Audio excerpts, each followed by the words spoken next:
Assalamualaikum warahmatullahi wabarakatuh. Perkenalkan, nama saya Ika Wayunur Khatimah, nomor induk siswa 1770452, kelas 13 IJA. Di sini saya akan mempresentasikan hasil laporan PKL saya yang berjudul Admin Korektif Subdokumen. Sebelum menjelaskan apa itu admin korektif subdokumen, saya akan menjelaskan latar belakang PKL itu sendiri. Di sini saya akan menjelaskan mengenai latar belakang praktik kerja lapangan.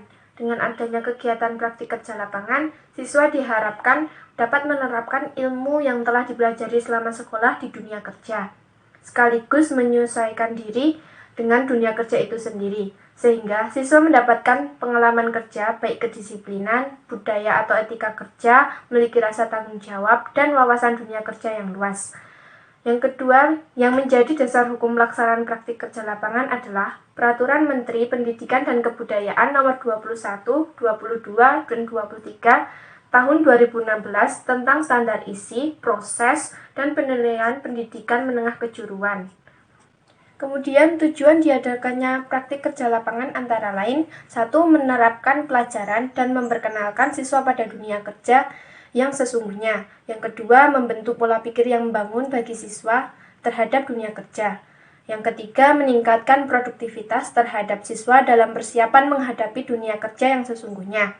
Yang keempat, menambah relasi kerjasama yang baik antara sekolah dan perusahaan. Untuk manfaat praktik kerja lapangan itu sendiri, saya bagi menjadi 3. Yang pertama, bagi siswa, menambah wawasan dan pengalaman serta meningkatkan keterampilan seputar dunia kerja. Yang kedua, bagi sekolah, yaitu terjalin hubungan kerjasama yang saling menguntungkan antara sekolah dan perusahaan. Yang ketiga, bagi perusahaan itu sendiri, mendapat tenaga kerja yang sesuai dengan kebutuhannya. Untuk tugas dan tanggung jawab peserta praktik kerja lapangan: 1. Melaksanakan kegiatan PKL selama 6 bulan sebagai syarat kelulusan sekolah.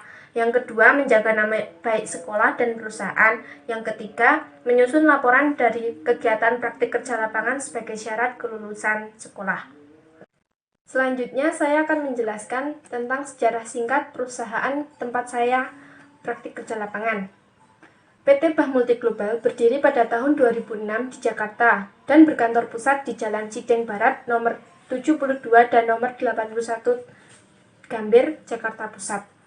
PT Bah Multi Global merupakan salah satu perusahaan yang bergerak dalam bidang kontraktor telekomunikasi, di mana bisnis utamanya adalah memberikan solusi untuk pertelekomunikasian, termasuk untuk instalasi infrastruktur telekomunikasi, engineering berupa genset, maintenance dan instalasi BTS Tower di berbagai daerah di Indonesia. Untuk visi dan misi PT Bah Multi Global yaitu Our vision to be a leading infrastructure provider in Indonesia. Our mission, creating and providing value-add solution for client, truck service excellence. Our 5 core value: customer first, dedication, continuous improvement, integrity, and teamwork. Our tagline, bring solution to you. Untuk nilai-nilai perusahaan itu sendiri, terdapat tanggung jawab, kedisiplinan, kerjasama, sopan santun, dan kerja keras. Untuk struktur organisasi perusahaan bisa dilihat pada gambar di samping. Sementara itu, saya akan menjelaskan tugas dan tanggung jawab personal perusahaan. Yang pertama, komisioner. 1. Melakukan pengawasan terhadap kebijakan direksi dalam menjalankan perusahaan serta memberi nasihat kepada direksi. Yang kedua, presiden direktur. Memutuskan dan menentukan peraturan dan kebijakan tertinggi di perusahaan. Yang ketiga, service director. Mengordinasi dan mengawasi semua kegiatan di perusahaan dan menyediakan laporan keuangan perusahaan. Yang keempat, Project Division Head, bertanggung jawab atas semua proyek yang dikerjakan oleh perusahaan itu. Yang kelima, CMA Project Director, yaitu bertanggung jawab dan memimpin dan menjalankan proyek CMA. Yang keenam, Finance, melakukan pengaturan keuangan bagi perusahaan seperti transaksi keuangan, pembayaran supplier, dan penagihan customer. Yang ketujuh ada accounting. Accounting itu menyusun laporan keuangan, perpajakan, anggaran pengeluaran, anggaran pemasukan, dan pembayaran gaji karyawan. Untuk yang kedelapan ada HRD. HRD itu seperti merekrut karyawan, menjaga hubungan baik dengan setiap karyawan. Yang ke-9 ada maintenance team. Maintenance team ini melakukan perawatan dan pemeliharaan untuk BTS Tower yang ada di berbagai daerah di Indonesia. Untuk yang ke-10 ada procurement dan logistik. Itu bertanggung jawab pada pengelolaan produk. Yang ke-11 sales team. Sales team itu bergerak pada proses penjualannya. Untuk yang ke-12 IT. IT itu merawat software, hardware komputer yang ada di perusahaan itu. Kemudian ada rental team. Rental team itu menyediakan rental genset, dan CMA team membangun dan melakukan instalasi BTS. Tata tertib perusahaan. 1.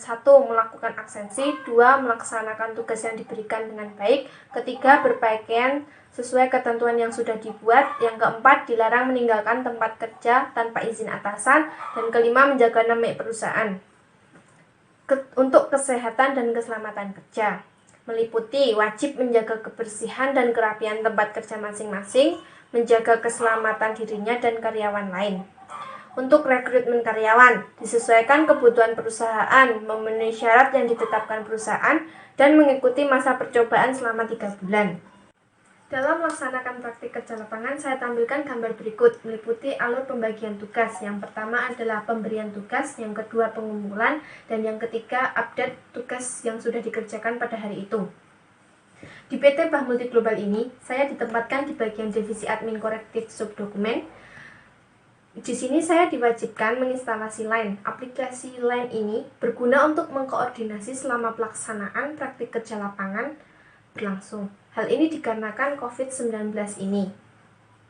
Di divisi ini, tugas saya adalah menyusun report atau subdokumen dari foto atau data yang diambil oleh tim PIK dari lapangan. Untuk hasilnya berbentuk Microsoft Office Excel. Untuk kesesuaian kompetensi yang diajarkan di sekolah dengan kegiatan di tempat PKS saya, yaitu materi Siskomdik. Kemudian, pada bagian kesimpulan dan saran, kesimpulan bagi saya, kompetensi yang diajarkan di sekolah tidak semua dapat diterapkan di dunia usaha itu. Yang kedua, pelaksanaan PKL merupakan kesempatan bagi siswa untuk berlatih hidup mandiri, lebih disiplin, dan tanggung jawab lagi. Yang ketiga, tidak sedikit perusahaan yang mengangkat para siswa PKL menjadi karyawan sehingga dapat dijadikan batu loncatan para siswa jika ingin bekerja setelah lulus.